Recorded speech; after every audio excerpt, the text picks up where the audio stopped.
Arkadaşlar merhaba. Bu videomda sizlere ayva çayının yaprağının faydalarından ve nasıl yapıldığından bahsetmek istiyorum. Burada görmüş olduğunuz gibi bir su bardağı suyu kaynattım.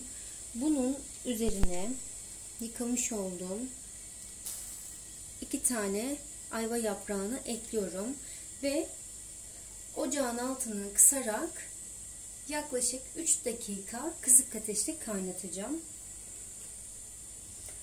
Ayva yaprağı öksürük ve grip için çok faydalı bir bitki çayıdır. Ayva yaprağının en önemli faydası öksürüğe iyi gelmesidir. Soğuk algınlığına karşı şifa deposudur ve boğazda oluşan ağrıya iyi gelir. Geceleri uyumadan önce içilen ayva yaprağı çayı strese ve yorgunluğa iyi gelip uykuya geçişi kolaylaştıracaktır. Ayva yaprağı çayını 3 dakikadan fazla kaynatmak özelliğini kaybetmesine sebep olur. Bu nedenle 3 dakikayı geçirmeden kaynamış olan çayımızı bardağımıza alıp hemen tazeyken içelim. En önemli özelliklerinden birisi tazeyken içilmesidir.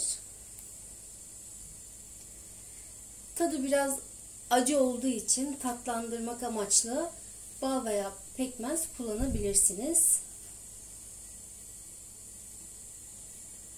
Kış ayları için, öksüren çocuklar için ve boğaz ağrısı için birebirdir.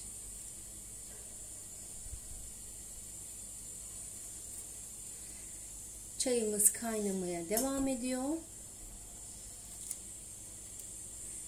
Sağlıklı günler dilerim. Hoşça kalın.